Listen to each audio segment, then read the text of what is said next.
はい。私たち夫婦は日本とインドの日印夫婦で離れて暮らしています。なんでかっていうと、彼はクルーズ船で働いていて、基本マイアミが拠点のカリブ海周辺を、就航する船で働いています。半年間が1回の契約期間なので、それで離れて暮らしているっていう状態です。で今回は4ヶ月ぶりに会うんですけど、前回会ったのがインドで、次に会いに行くのが彼の今働いているクルーズ船に会いに行くっていう予定になっています。そこで私たちがどんな生活をしているかというと、基本遠距離生活なんですけど、年間会えるのが2回ぐらいですね。その2回は2、3ヶ月、1回会える時間が2、3ヶ月で、年にだいたい2回ぐらい会うような、ルーティンになってます。でね、皆さんクルーズに会いに行くっていうと、すごいとか、いいなーとか、セレブだねとか言ってくれるんですけど、まあその部分も多少はあるかもしれないんですけど、よく考えてみてくださいね。これはクルーズ船って彼の職場なので、結構大変な部分もあります。何が大変かというと、だいぶイレギュラーだってことです。で今回クルーズ船に彼に会いに行くのが3回目なんですけど、2023年の5月に1ヶ月ぐらいと、2020年の12月から1ヶ月半ぐらいと、今回が9月の末から5週間ぐらい滞在します。それで今回3回目なんでだいぶ慣れてきたんですけど、最初の1回目の時はめちゃくちゃ喧嘩しました。倹約になって、もう次の港で降りてくれぐらいのことも言われたんですけど、どんなことが喧嘩になったかというと、まず服のことで喧嘩しましたね。日本で着てる私の服とか、一応気使って持ってたんですけど、基本モノトーンが多くって、日本だとあとちょっとダボっとしてるものが多くって、でそういうのを持っていくと、なんかクルーズには不向きみたいな。でいつもこうドレスとか着て皆さんがね歩き回ってるわけではなく、もちろんカジュアルな服もあるんですけど、日本人が好きそうな服じゃないんですよね、向こうの人は。結構タイトな、ゲストもそうなんです。結構タイトめな、なんかこう露出が多くてもそんなにこういやらしくないですし、なんかこう体型を隠すような格好をしてる人あんまりいない。でそういうのを持ってくると、やっぱり TPO っていうんですかね、場に不釣り合いなのか、なんか全然合わないみたいな感じになって、その空いた時間にポートで一緒に買い物行ったこともありました。あとは私も働いてたからわかるんですけど、船の中ってクルーだけでも1500、600人ぐらい、働いてるんですね。これは船の規模にも、その大きさの規模にもよるんですけど、私がその時に行った船はそのぐらいで、私が勤めてた時もそのぐらいで、やっぱちっちゃい村がなんか動いてるみたいな感じなんですよ。そうすると、彼は、ある部署の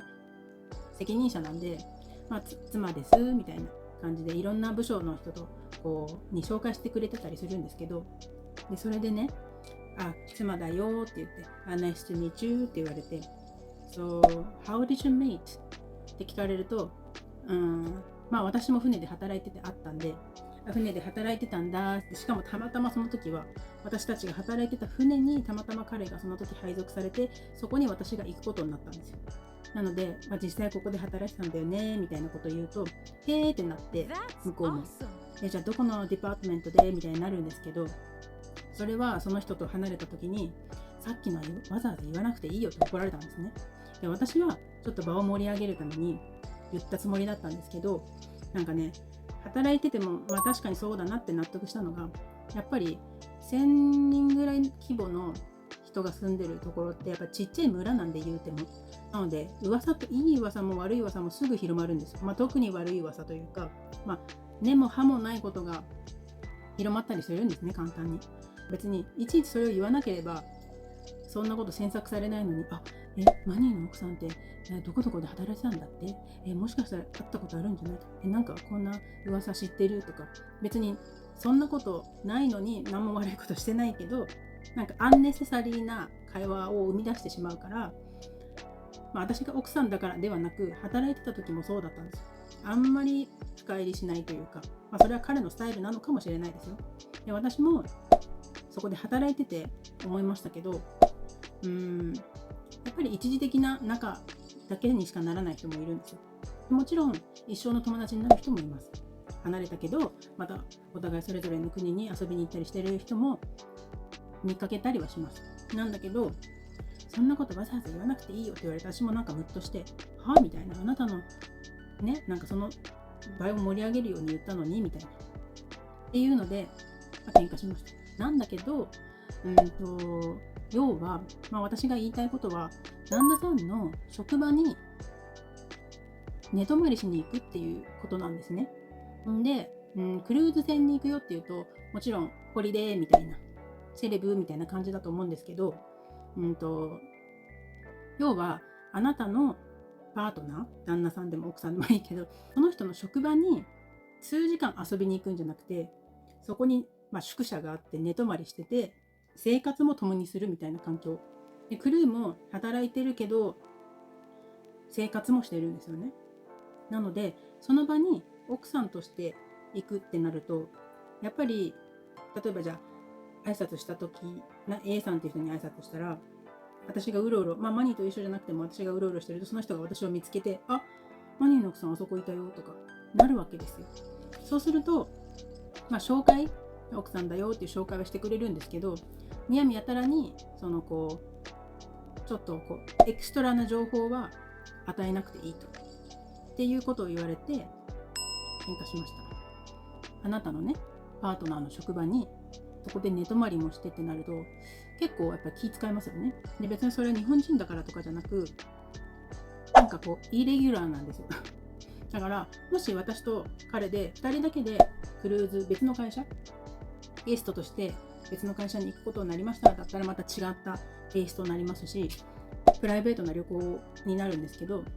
基本的には離れてる時間が長すぎるので、そのファミリークルーズっていうのを間に使って、私を呼んでくれて、ずっと6ヶ月間離れすぎてるんじゃなくて、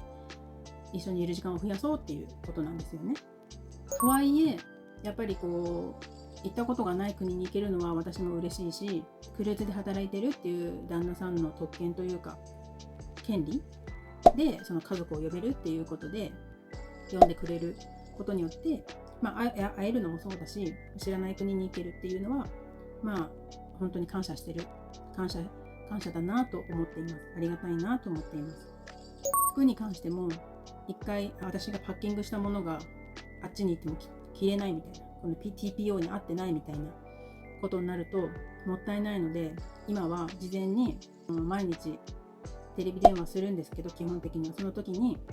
持っていくものチェック、持ち物チェックをしてくれるんですけど、持ち物チェックの中にそれはこれを持ってきてるんだなって彼が把握できるように